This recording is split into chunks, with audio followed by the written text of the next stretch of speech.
No claim was made. She walked back to the benches. She sat. The girl beside her, already claimed, already carrying that particular brightness in her expression, shifted slightly to make room without looking at her. Helga was waiting at the edge of the hall when the ceremony closed. Her mother's face held no surprise, no disappointment either, which was somehow worse than both. Just a settled expression, the kind that meant a decision had been reached before the night began, and she was only waiting for the occasion to use it. "Come," Helga said. Senna followed her out. The cottage sat at the far edge of the pack's territory, small and drafty, hers for as long as Helga chose to allow it. She had lived there 4 years, since she turned 18, and Helga made clear that sharing a roof was not something either of them was required to endure past that point. The arrangement had suited them both. Distance was the only language they had ever spoken fluently.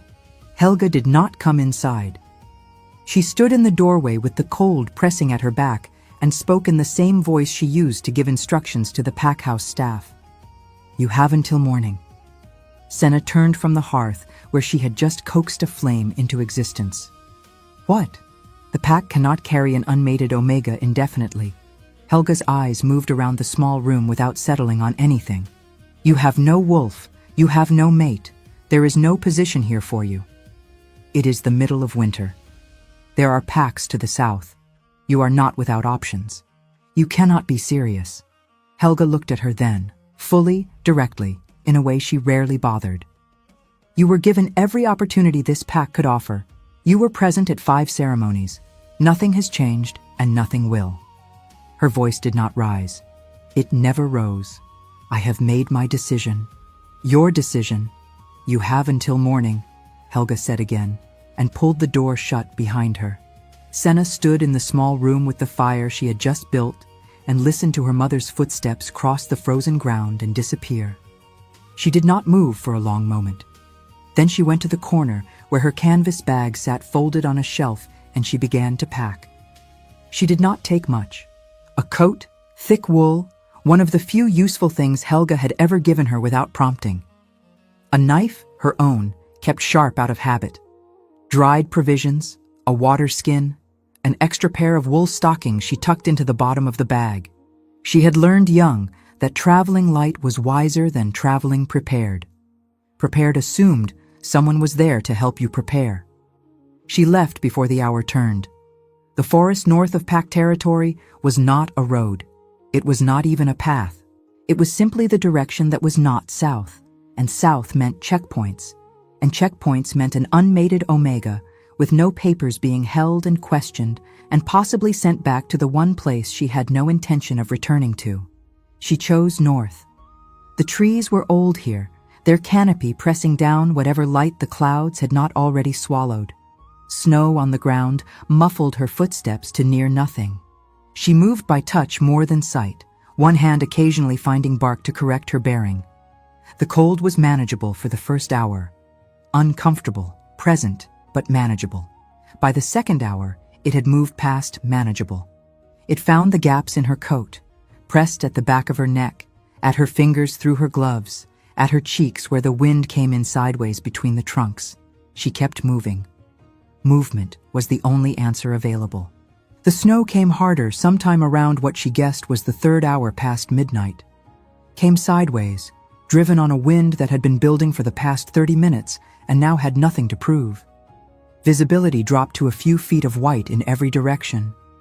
Her legs had started reporting from a distance, still working, still moving, but the signal came slower now, as though something was being routed through the wrong channel. She stopped against a tree and made herself count to 30 before continuing. She reached 43. Her legs went at the knee first. She caught herself on both hands, palms plunging into snow past the wrist. Cold that had been external was suddenly everywhere. She pushed herself upright, took 4 more steps, and went down fully. She lay there, and her cheek was against the snow, and the wind above the tree line was loud. But down here, close to the ground, it was quieter. She thought distantly that this was a very poor place to stop. She did not get up. Caius heard his lead scout's signal before the man reached him. 3 short calls, low and controlled. not danger. Something found. He raised a closed fist, and the column behind him slowed without a sound. 4 guards, Roderick at his left shoulder, horses exhaling white into the frozen dark. He had been running the northern border for 6 consecutive nights. The rogue attacks had started 3 weeks back. A shepherd post burned, a patrol gone missing near the ridge, a border marker destroyed with enough deliberate force that no one could call it weather damage. Too precise for wandering ferals. Someone was testing the boundary, pressing specific points, pulling back before a response could assemble. He had come to see the ground himself. The scout pushed through the tree line and reported low. "Person down, my lord. 50 yards east. No weapon. No wolf." Caius was off his horse before Roderick spoke. He found her at the base of a birch, half covered by the snow that had fallen since she stopped moving. Small frame, dark reddish hair gone wet against her forehead, a coat that was suitable for cold, but not for this cold. Her hands were bare in the snow. Her gloves had come off somewhere, or been removed, which made less sense. He crouched and pressed 2 fingers to the side of her throat. Pulse, slow, too slow, but present. His wolf went very still. Not the stillness of a threat being assessed. He knew that sensation, had lived in it for years on patrol. This was something else. Something that had no tactical name and sat lower in his chest than instinct usually did. He did not reach for an explanation. He filed it and moved. He turned her carefully onto her back. Her face was pale in the way that had nothing to do with cold weather and everything to do with too much of it. Lips beginning to shade wrong. A small scar across the left line of her chin, made more prominent by the cold pulling the skin tight. She was young. 20, perhaps a year or 2 past. Her eyes were closed.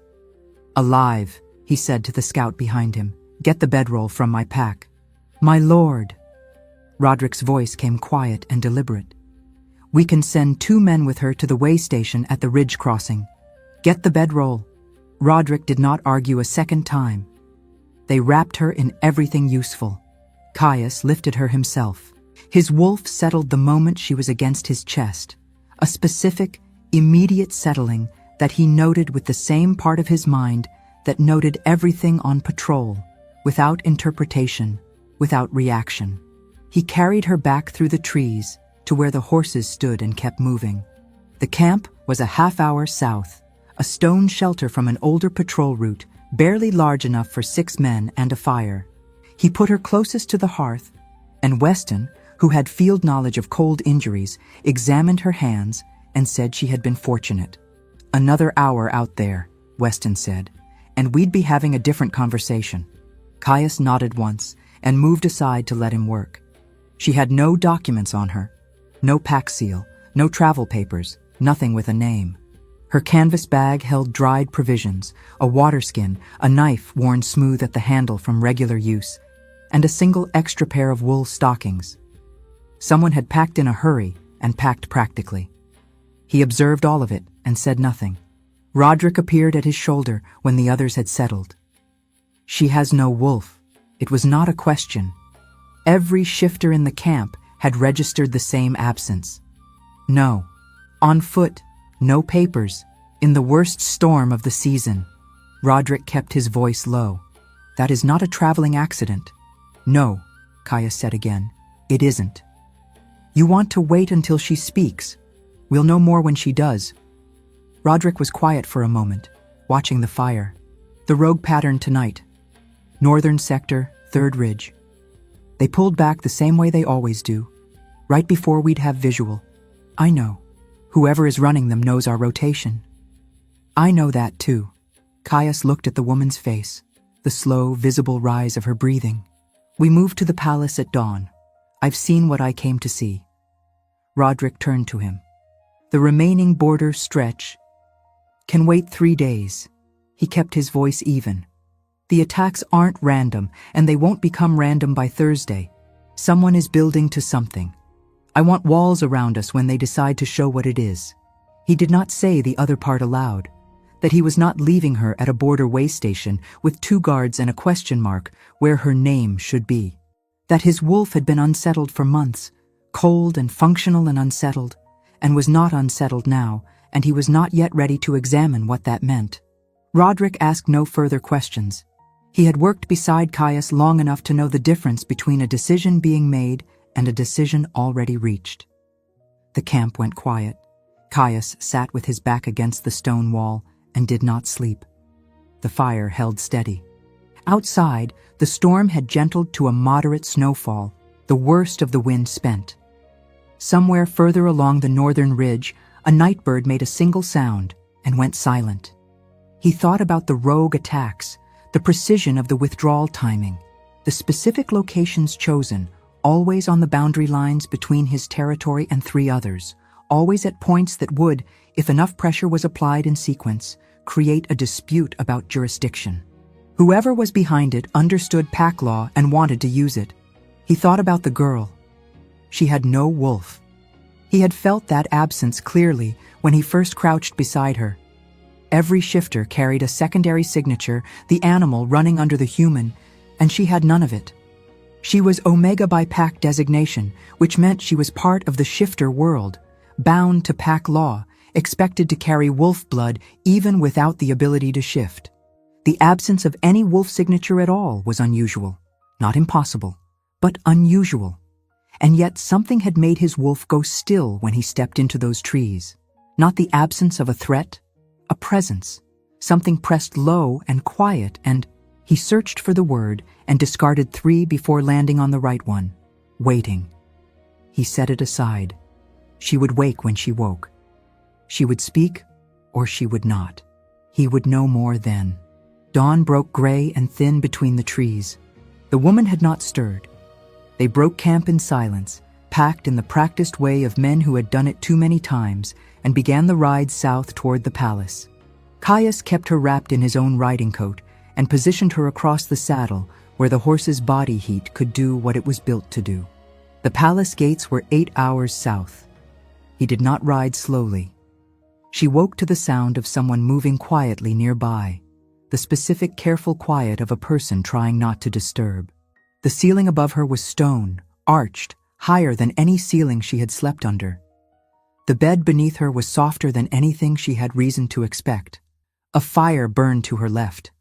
The room smelled of dried herbs and candle wax and wood smoke, and somewhere outside the single narrow window, wind was moving through something, trees maybe, or the space between high walls. She sat up slowly. Her hands were wrapped in clean cloth. Her coat was gone, replaced by a heavy wool blanket pulled to her waist.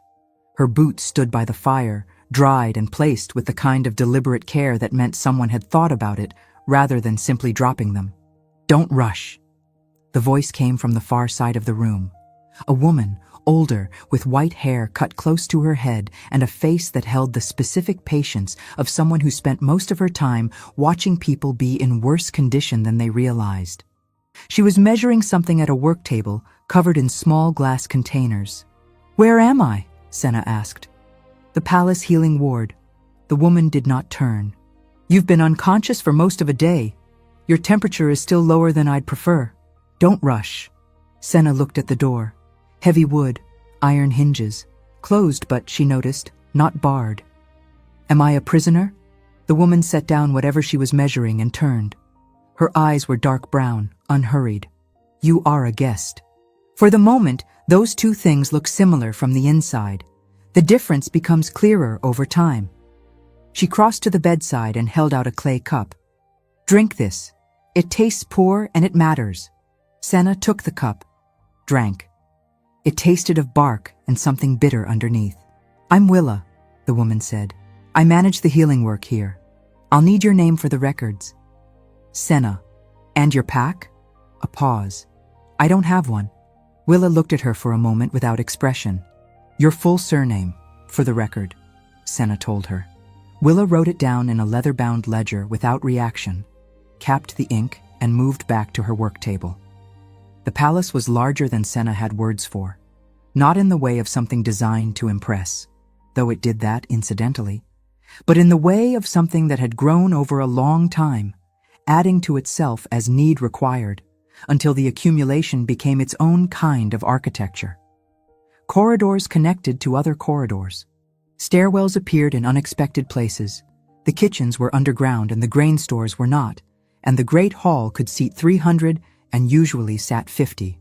She learned this over 4 days of being confined to the healing ward, mostly from Willa, partly from the 2 young servants who brought meals and answered questions with the careful brevity of people told not to overshare.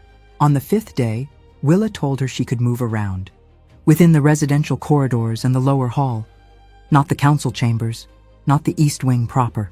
She said it without looking up from her work. The service corridor beside it is still part of your usual route to the kitchens. Do not mistake one for the other.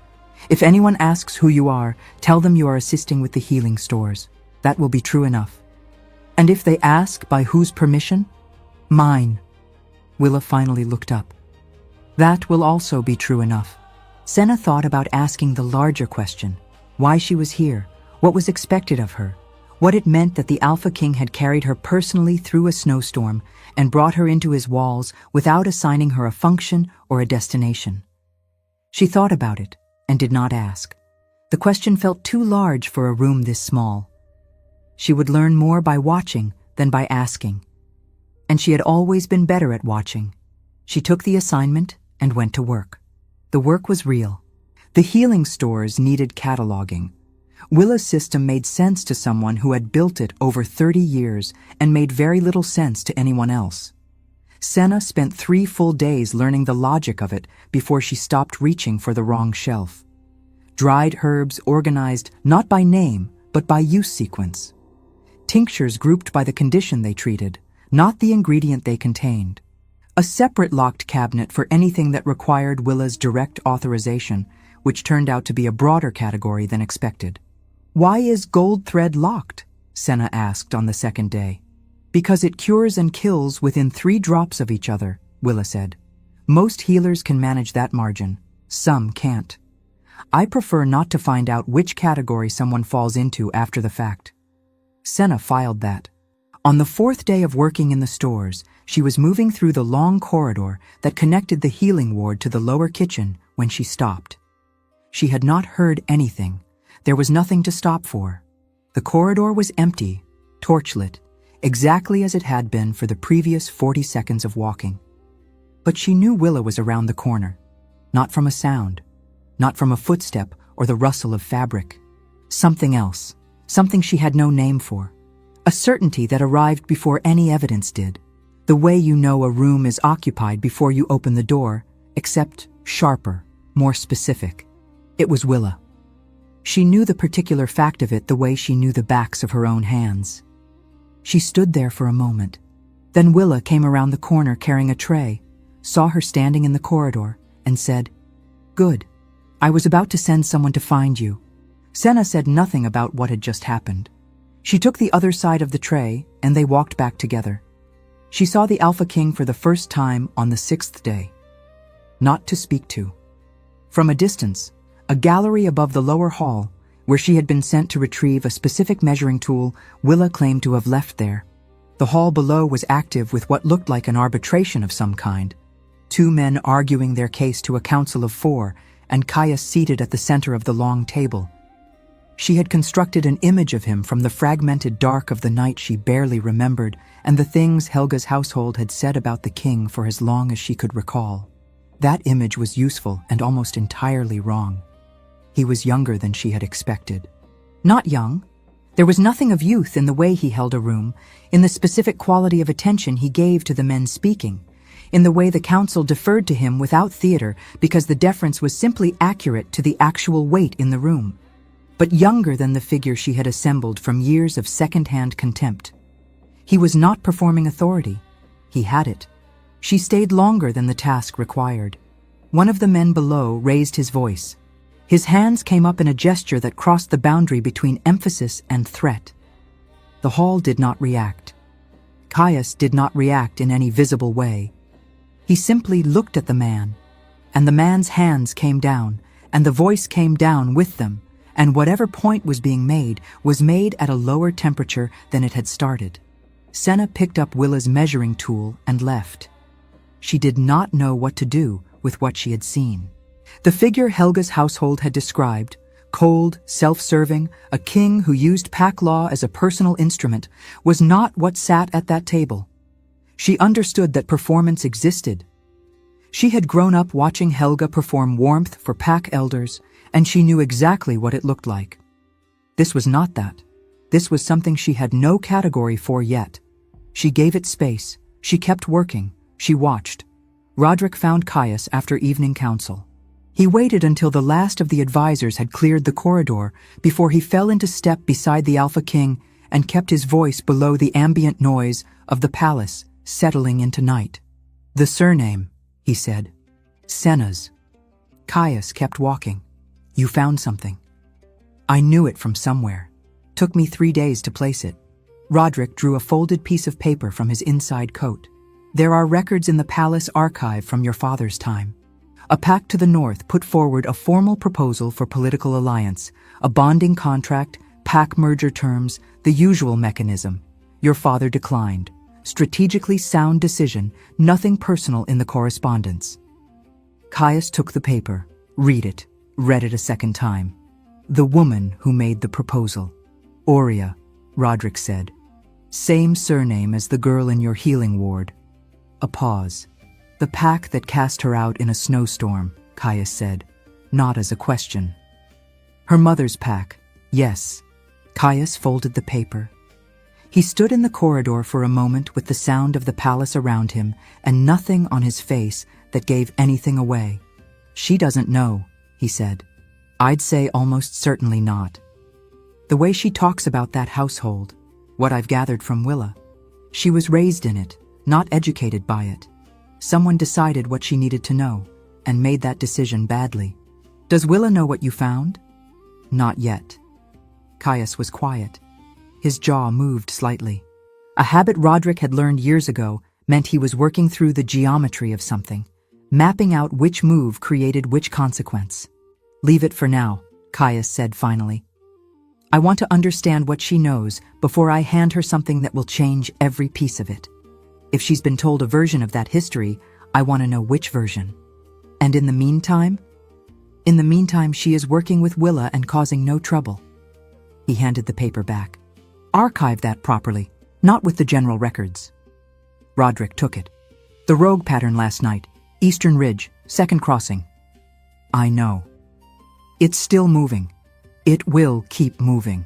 Caius turned toward his own quarters. "Find out who has been moving through that territory on merchant licenses in the past 2 months. Someone is supplying information about our rotation timing, and it isn't coming from inside this building." Roderick nodded and went the other direction. She was 3 weeks into the palace rhythm when the letter arrived. It came through official pack courier, which meant it had been routed through the regional dispatch system and stamped and logged and delivered with the same indifferent efficiency as a tax record or a boundary dispute notification. It bore the seal of Helga's pack. It was addressed to Senna by full name, care of the palace receiving office, which meant someone at Helga's end had known where she was and had made no other inquiry in the weeks since. Willa brought it to her without comment. Senna opened it at the work table in the healing stores, surrounded by the smell of dried bark and the quiet sound of Willa working on the other side of the room.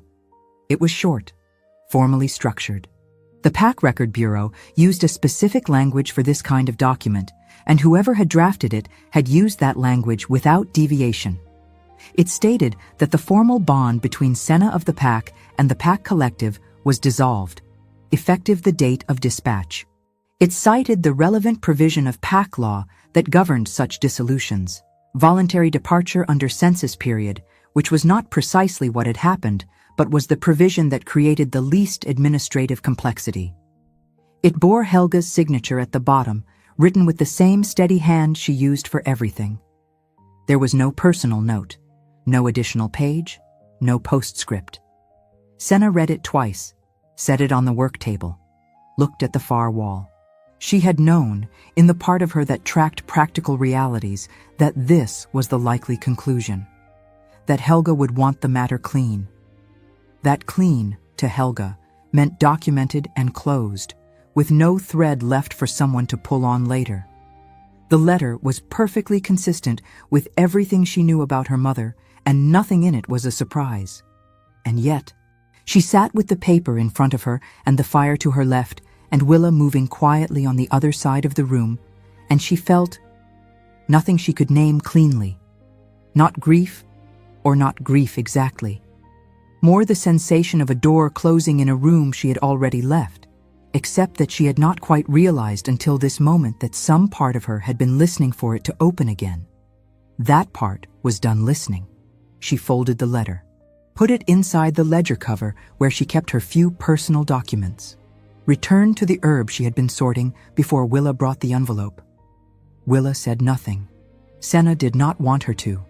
She worked until the stores were in order, and the candles had burned a full inch, and the palace outside had gone quiet with the particular quiet of a building past midnight.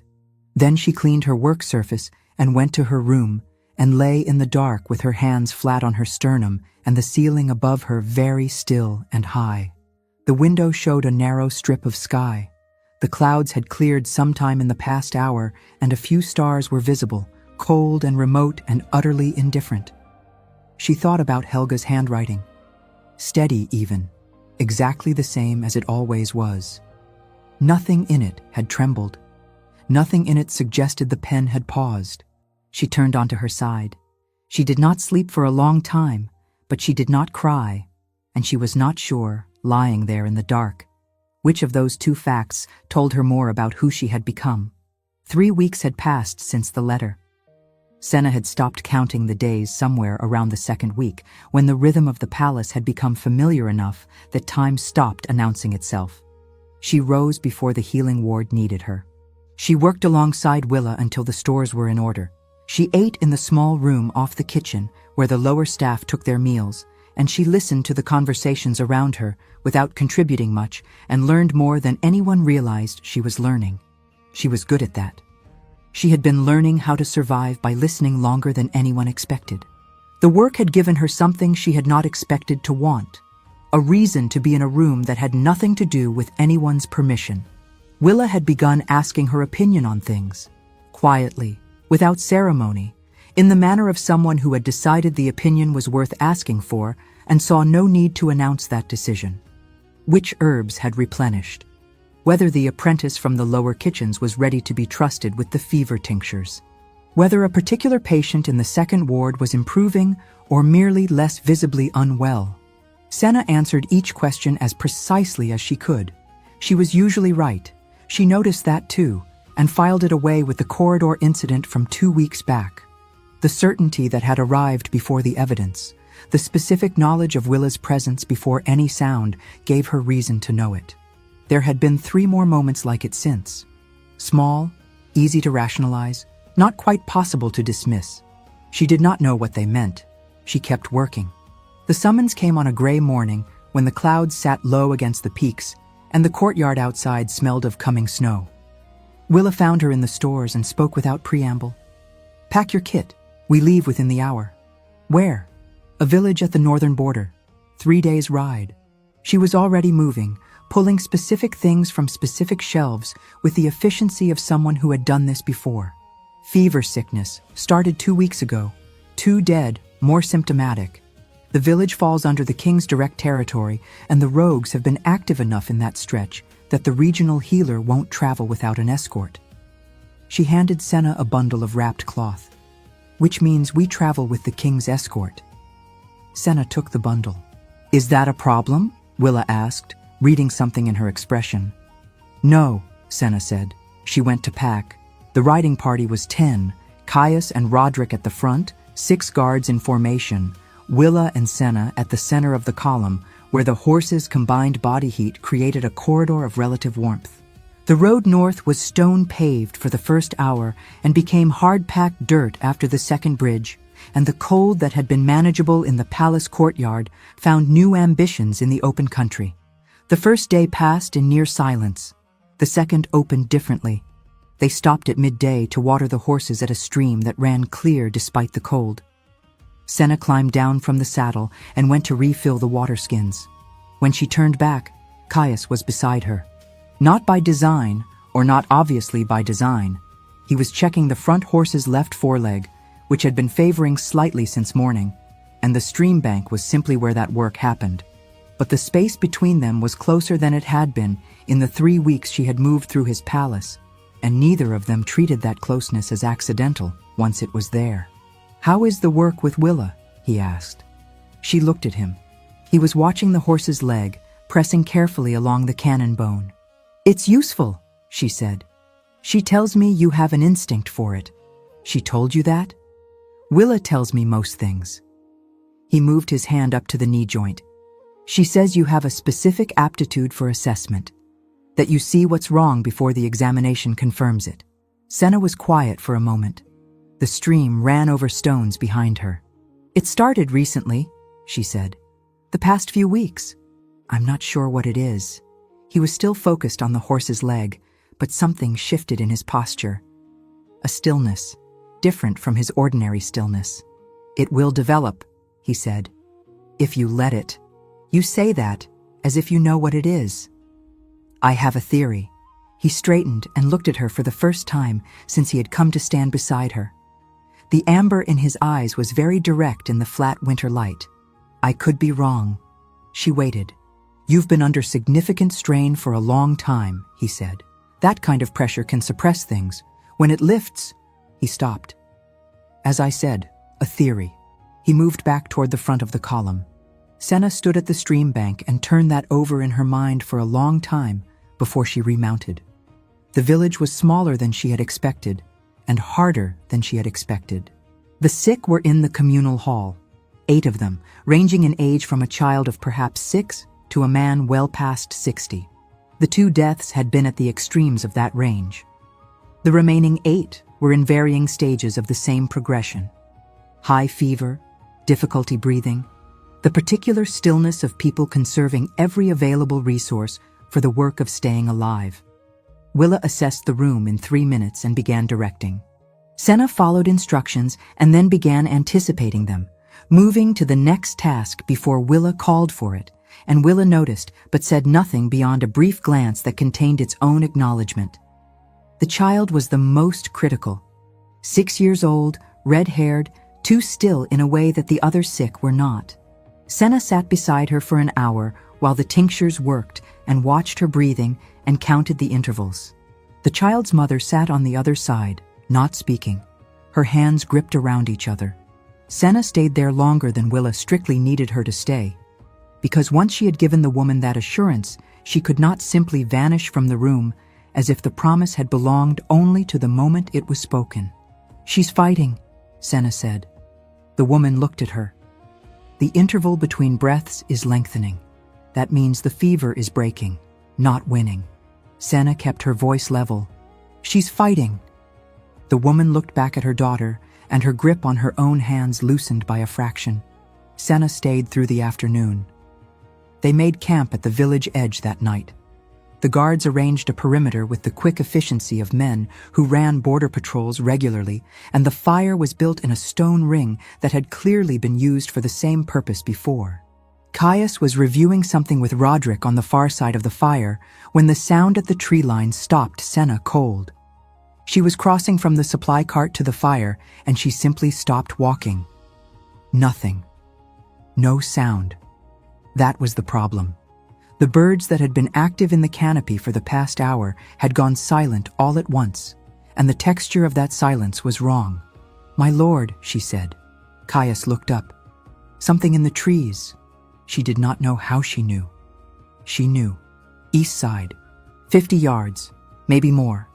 He was on his feet before she finished the sentence.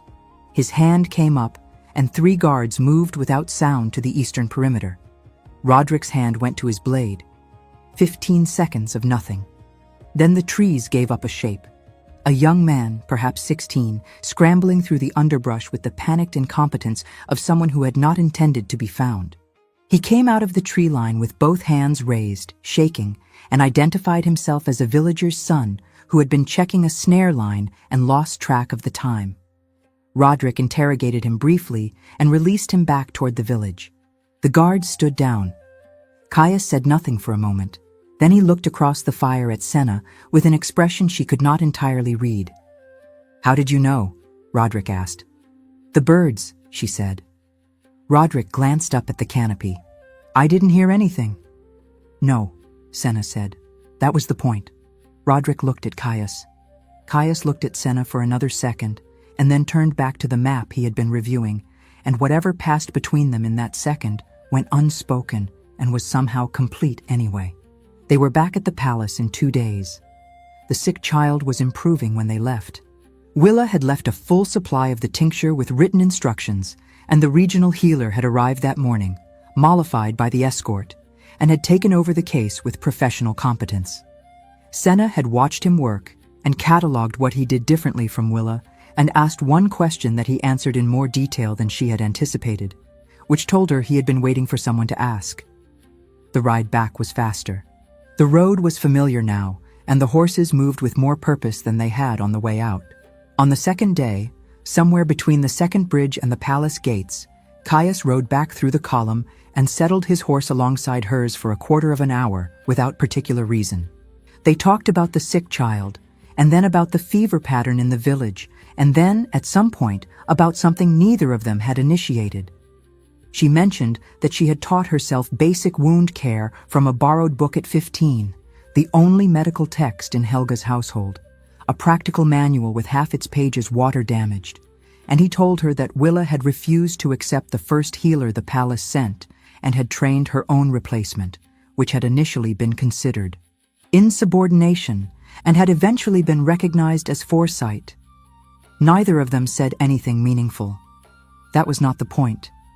The point was the ease of it, the absence of the particular guardedness she had carried into every conversation in that palace for 3 weeks, and the absence of whatever distance he maintained in formal settings and the road running south between the trees with the cold sitting quietly above the canopy.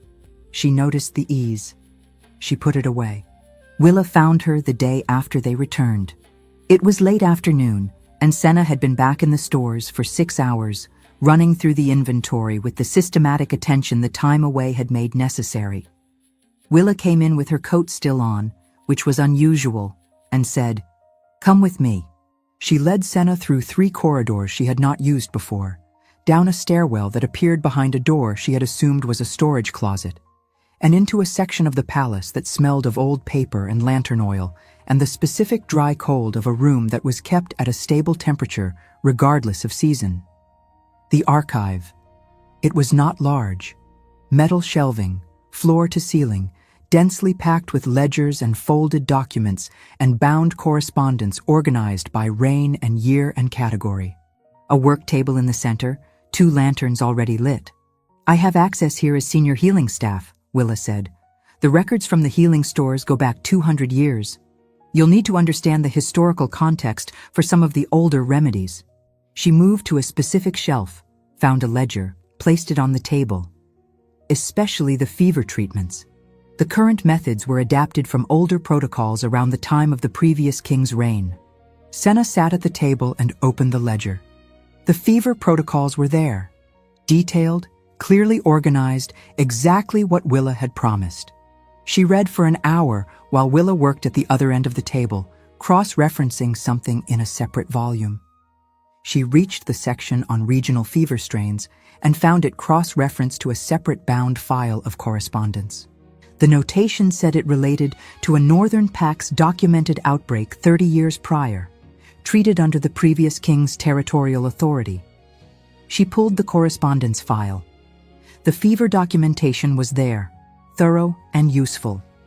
Beneath it, attached by a length of faded ribbon, was a second bundle. Not medical. Political.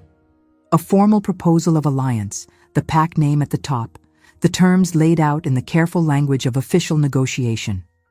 She read the pack name twice. Her pack. Her mother's pack. The territory she had walked out of in a snowstorm with a canvas bag and a knife. She kept reading. The previous king's response was attached. Polite, formal, citing strategic priorities and the particular demands of the current political alignment. A declination, but not a dismissal.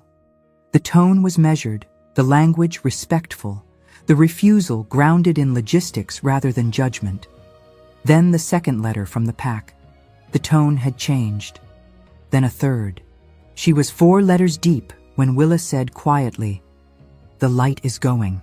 Senna looked up. The lanterns had burned lower than she had realized.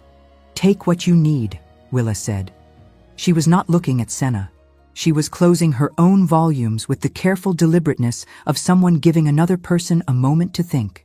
"The correspondence bundle belongs to the archive, but you may bring it back tomorrow if you find it relevant to your studies." Senna looked at the bundle in her hands. Then, at Willa. Willa picked up her coat and walked to the stairwell door and waited without pressure. Senna tucked the bundle under her arm and followed. In the courtyard outside the archive entrance, Roderick was moving with the focused urgency that meant information and not crisis, different from his patrol-bearing, more contained. He went directly to the guards' corridor without stopping. Later, Senna would learn that a delegation had arrived at the palace gates that afternoon. A formal diplomatic party from the Eastern Territories, 7 riders, requesting overnight lodging under the guest rights provisions of pack law. Their lord was named Draven. She did not know that name yet. She went to her room with the correspondence bundle and the lantern from her bedside table, and she sat on the floor with her back against the bed, and she began to read. She read through the night. The lantern burned to its base, and she replaced it with the spare from the shelf above her bed and kept reading. The correspondence bundle was 11 letters total. 6 from Aurea, 5 from the previous king's administrative office. She read them in order once, then went back to the beginning and read them again more slowly. The first letter from Aurea was formal and measured. A pack leader presenting terms. The proposal was for a bonding alliance, Aurea's eldest daughter to be matched with a son of the royal house when of age, the pack's northern territory folded under the crown's protection in exchange. The terms were reasonable, not unusual for the period. The kind of arrangement that happened regularly in the years when the northern borders were less stable. The king's first response declined.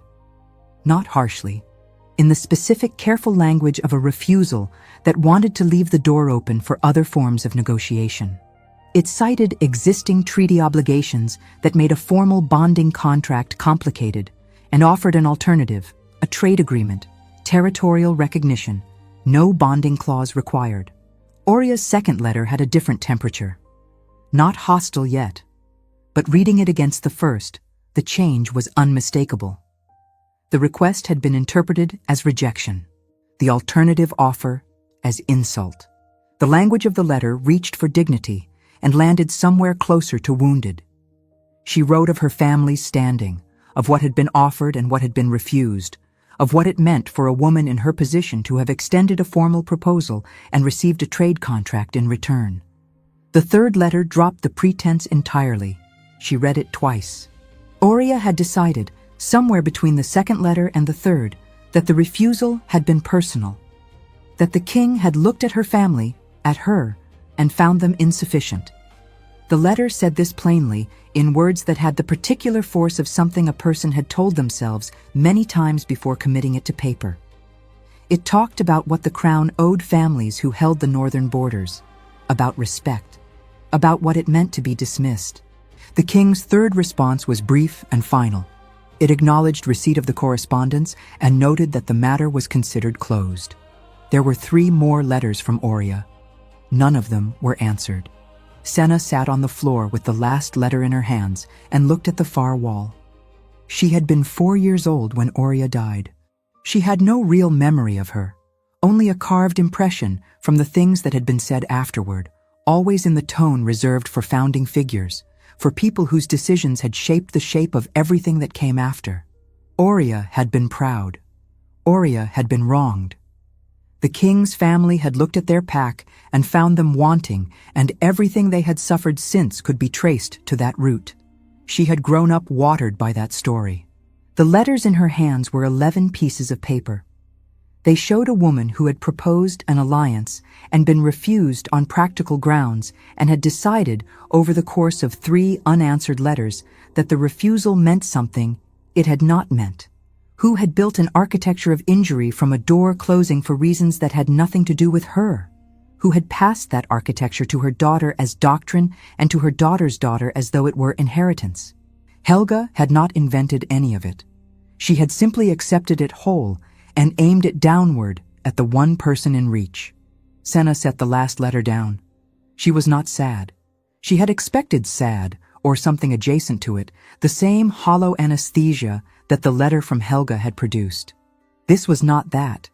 This was anger, clean, sharp, the kind that comes not from being wronged, but from understanding the full dimensions of a thing you had already partly understood. She had known, somewhere beneath the official story, that the hatred she had absorbed about this palace and this king and this family had always felt larger than its stated cause.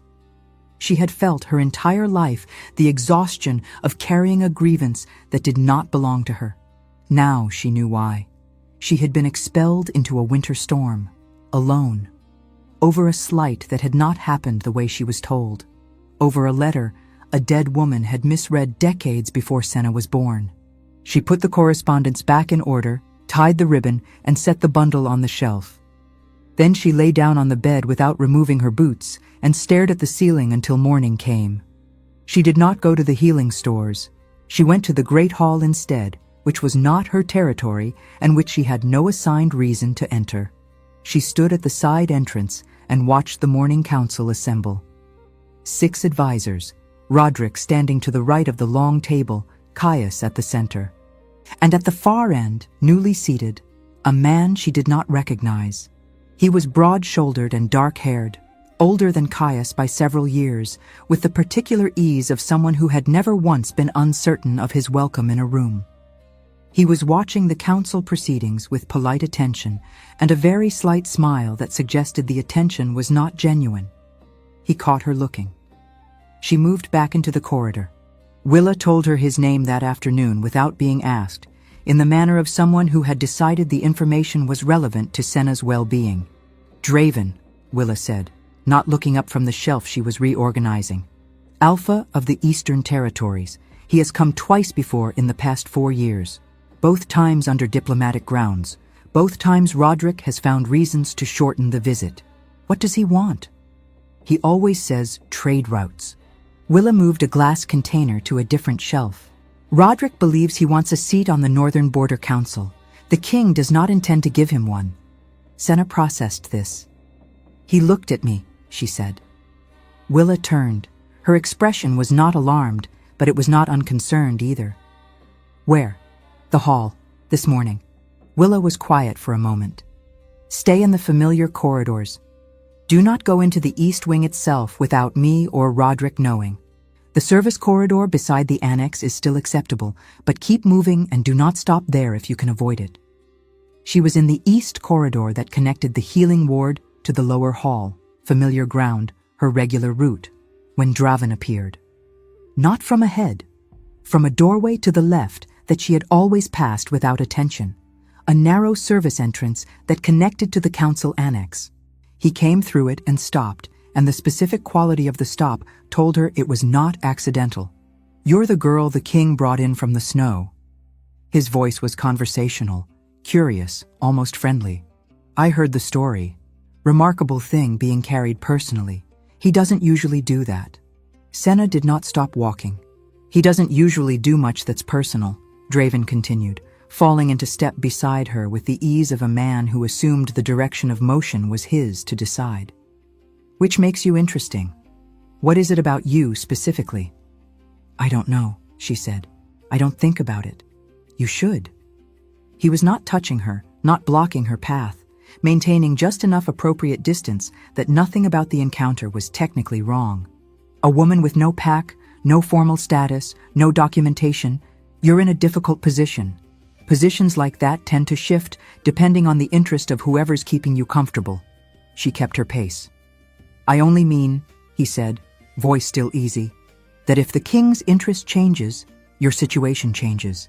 It would be useful to have other options, other alliances. I'm not looking for an alliance. No one is, until they need one. He stopped walking. She did not. Think about it, he said behind her. I'll be here 4 more days. She rounded the corner and kept moving until she reached the healing ward and closed the door. She went to Caius that evening, not through Roderick, not through Willa. She went to the study where he received matters that didn't require the full council chamber, knocked twice, and waited. "Come in." He was at the desk, reviewing a map she recognized as the northern border region. He looked up. She came to the center of the room and stood with her hands at her sides and said, "I read the archive correspondence, Oria's letters to your father." A pause. Nothing moved in his expression. "I know Roderick found my surname," she said. "And I know you knew before you decided not to say anything. I want to know why." He set down the map notation he had been holding. "Sit down," he said. "I'd prefer to stand." He looked at her for a moment. Then he put both forearms on the desk and spoke directly. "Roderick identified the surname the week you arrived. He found the archive records and brought them to me. At that point, I knew your grandmother had a history with this palace, and that whatever version of that history you had been given had likely shaped everything you thought about this place." He paused. "I chose to wait, not because I was concealing it, because I wanted to understand what you knew before I handed you a correction that would change the frame on your entire life. That wasn't your decision to make." "No," he said. "It wasn't." She looked at him. The admission sat in the room without qualification or follow-up. "Willa took me to the archive," she said. "I know. She told me she intended to. You let her. It was not mine to block." He held her gaze. "I was wrong to wait as long as I did. I could tell you the reason was protecting you from an incomplete picture, and that would be partly true. The other part is that I was not sure how you would respond, and I preferred to understand you better before the conversation happened. That was about my calculation, not your readiness." She stood with that for a moment. "Oria misread the letters," she said. "My father's refusal was strategic. I've read the correspondence since Roderick brought it to me. There was nothing personal in it. She built an entire story." "Yes. And it survived her. For decades." He said nothing. There was nothing to add. She breathed in, out. "Draven approached me in the corridor today. The quality of Caius's stillness changed. He suggested I should consider other alliances in case your interest shifted." She kept her voice level. "He was careful not to make it a threat. It wasn't quite one." Caius stood. He did not raise his voice. "Where?" "East Corridor. The service entrance from the council annex." He crossed to the door and opened it. Roderick was in the hall, apparently on his way past for unrelated reasons. He wasn't. She had begun to understand that Roderick was rarely anywhere accidentally. Caius spoke low, and Roderick's expression shifted in the way she had come to recognize as the one that meant he already had the shape of it and was now only getting the specifics. He left down the corridor at once. Caius came back into the study. "He will move Draven's men to the guest side of the palace and put guards on the annex doors," he said. "No one from that party should be alone in our interior corridors again." "Should?" she asked. "The palace was not built in 1 century," he said. "It has more connecting passages than I like and more servant routes than I can close in a minute." His voice remained level. "But Roderick will close what matters first." That answer irritated her less than reassurance would have. It was practical. It was also honest. It happened an hour later anyway. By then the visible guard pattern had changed. 2 palace guards had been posted at the main annex doors, and the guest party had been confined to the eastern rooms under formal hospitality restrictions. Senna knew that because she had seen the shift herself on her way down to the kitchens. What she had not seen, what Roderick apparently had not had time to seal yet, was the narrow service cut used by the older household staff between the annex storage rooms and the lower passage. She was in the east corridor again, returning from the kitchens with the evening supply cart because one of the kitchen runners had been diverted to the guard floor and the route was still, technically, within the corridor Willa had permitted, when she heard the door behind her and recognized the presence before she turned. Draven was not alone. 2 men from his party flanked him, large and deliberately positioned, and the corridor's single torch threw the whole arrangement into the kind of shadow men like that preferred. "I expected you might go straight to him," Draven said. The friendly tone from earlier was gone. Something more efficient had replaced it. "I hope to have until morning. I'll work with what I have." She looked at the cart between them, at the door at the end of the corridor, which was 40 feet and 2 large men away. "You understand that Caius isn't here," she said. "That's the point." He stepped forward. "You're going to come with me quietly. You're going to be in my party's rooms, completely unharmed, completely comfortable, and in the morning I'm going to have a very different conversation with the king about the Northern Border Council." He spread his hands. "This is politics. It's not personal." She backed up 1 step. Something happened. She could not describe it then or for a long time after. It started in her spine, a vibration that had nothing to do with fear. Below fear, older than it, a sound more than a feeling. Her vision sharpened. The shadows in the corridor became specific. She could hear Draven's heartbeat, fast and controlled. She could hear the breathing of the 2 men behind him, the weight of one of them shifting to his front foot before he committed. Draven reached for her. Her body moved without her. Not a step back, not to the side. Something tore through her from the inside out, white hot, the bones in her right hand and forearm splintering and reforming in the span of a half-breath, and she hit the wall with her changed hand, and the stone cracked beneath it, and the sound that came out of her throat was not human and did not try to be. Draven stopped. His 2 men had gone back against the opposite wall.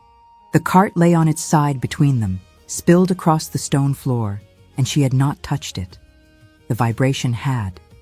She stood against the wall with her right arm shaking, the shift incomplete, bones half-reformed. Her vision doubled between 2 different ways of seeing. Her legs went. She hit the floor on her knees. She was aware of the end of the corridor opening. Boots, fast. More than 2 people. Draven's voice said something sharp. His men were already moving. She heard them go. Then a hand on her face. Not grabbing, just present. Palm against her jaw, steadying the trembling that had taken over her whole right side. "Stay with me," Caius said. She focused on his voice. The doubled vision collapsed back to 1. Her arm was hers again, whole, the bones settled, the burning fading to a deep ache. "Roderick," she started, "is handling it." His other hand came to her shoulder. "Look at me." She did. His face was close. The amber eyes direct, no performance in them, no calculation.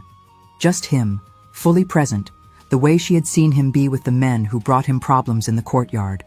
All of his attention in one place. "Your arm," he said. "It's mine again." He looked at her right arm. She followed his gaze. The sleeve was intact. The skin beneath it was faintly reddened, the way skin looks after too much cold or too much heat, but nothing was broken. "That was the first time," he said. It was not a question, but she answered it. "Yes." He said nothing for a moment. His hand was still at her jaw, and neither of them moved to change that. "Can you stand?" She thought about it honestly. "Not immediately." "Then don't." He sat down on the floor of the corridor, back against the wall, and stayed beside her while the trembling worked its way through her and spent itself, and the palace moved around them with the regular sounds of guards and corridors, and night beginning to settle. And neither of them spoke again for a long time. She slept for most of the following day. Willa had examined her arm at first light and delivered her assessment without softening it. What Senna's body had attempted the previous night was the equivalent of years of suppressed function releasing all at once. The wolf was real, had always been real, had been working against a pressure that was simply gone now. Rest, food, time, in that order, non-negotiable. Senna did not argue.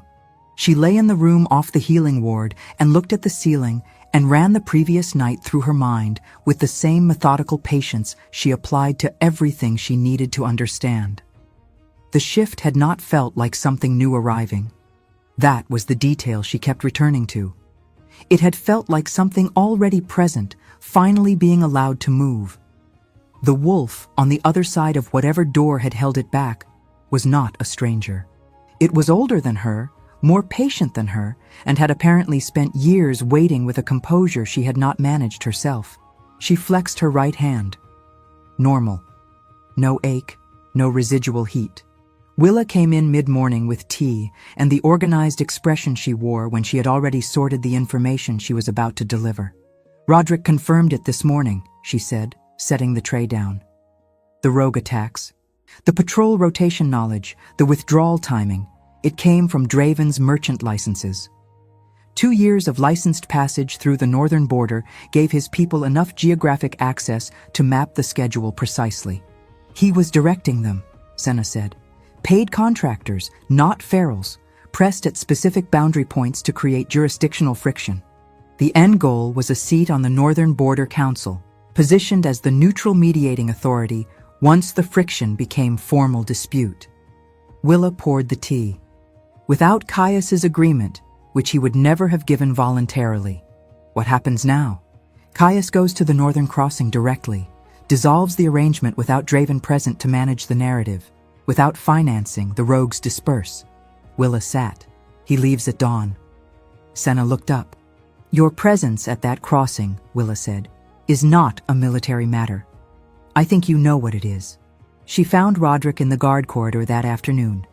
He stopped, assessed her with rapid efficiency, and concluded she was functional. "I want to come tomorrow," she said. "I know." He resumed walking. She matched his pace. "Caius made the same call this morning. You ride with the main party." "What's waiting at the crossing?" "Draven left before noon. He'll have riders there ahead of us. Not enough for a direct confrontation. Enough to make a public record of his argument before the elder witnesses. He'll claim the rogue activity was within his legal rights as a neighboring alpha. He'll say it loudly for the record, regardless of outcome. And when the legal argument doesn't hold," Senna said, "he'll find whatever he thinks is the weakest point." Roderick glanced at her sideways. "Yes."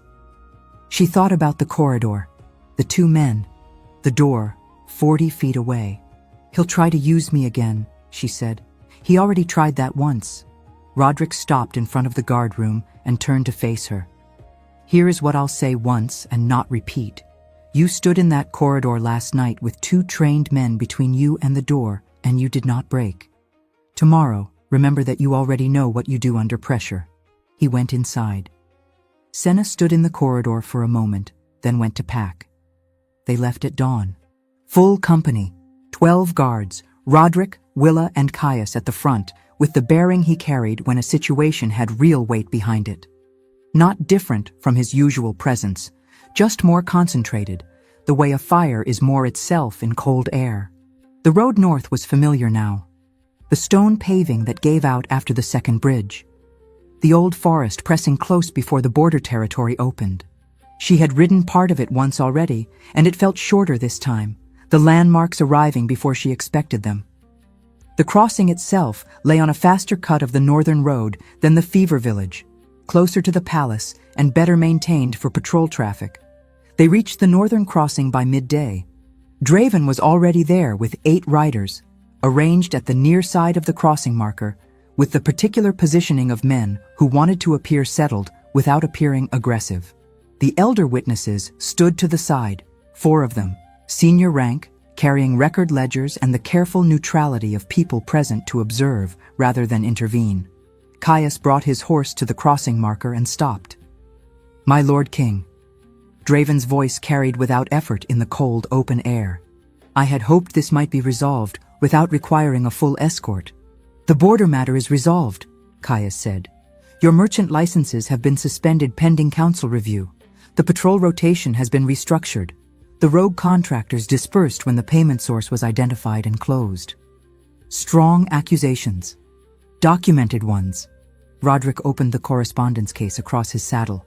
Payment records correlating to the attack timeline. Contractor correspondence under your administrative seal. Supply routes traceable to... "My office handles considerable correspondence," Draven said. "I cannot personally verify every transaction." "That argument will be available to you at the Winter Border Council session," Caius said. "You are welcome to present it there." Draven looked at the elder witnesses. They were listening without expression. Then he looked at Senna. She had known this was coming since the party cleared the tree line. Had watched him catalog them. Caius, Roderick, then her, and the pause on her. "I'm curious about something," he said, and the conversational ease was back, designed to carry to the witnesses. The woman the king brought in from a snowstorm with no papers and no pack. What is her formal status here? Because from where I stand, it looks like a private arrangement using official ceremony as cover.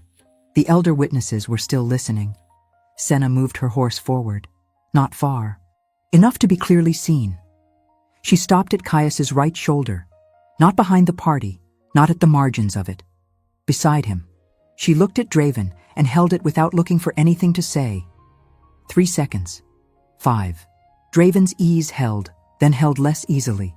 Whatever he was reading in her stillness was not giving him what he needed. No uncertainty to present to the witnesses, no visible instability, nothing to work with. She was simply there, present and deliberate, in the place she had chosen to be. Caius spoke then, and his voice had the particular quality of something being said for the record. Her formal status will be registered with the council office this week, he said. Her name is Senna. She has been working in the palace healing ward under senior certification, and she rode with this party because she is part of this household. Any further questions about her standing can be directed to me directly. He said it without turning toward her. He did not need to. The fact of her at his shoulder said everything the words did not. One of the elder witnesses made a notation in his ledger. Draven looked between them. The calculation behind his eyes ran its course and arrived at its conclusion. The winter session, he said. Winter session, Caius confirmed. Draven turned his horse, and his riders turned with him, and they rode east along the boundary line until the forest took them, and the space they had occupied became cold, empty air again. The elder witness who had been writing stepped forward and spoke to Roderick briefly. Roderick answered. The witness nodded, made a second notation, and returned to his position. Willa brought her horse alongside Senna's. She said nothing. Her expression said enough. They arrived back at the palace as the afternoon light was going copper and low over the western walls. The horses were taken to the yard. The guards dispersed. Roderick went directly to the records office with the documentation case and the senior witness notation. Willa disappeared into the healing ward with her kit and the particular purposefulness of someone who had been away from her work longer than she preferred. The courtyard emptied. Senna stood at the edge of it with her riding gloves in one hand and the cold settling back around her now that the movement had stopped. She heard him behind her. Caius came to stand beside her at the courtyard's edge.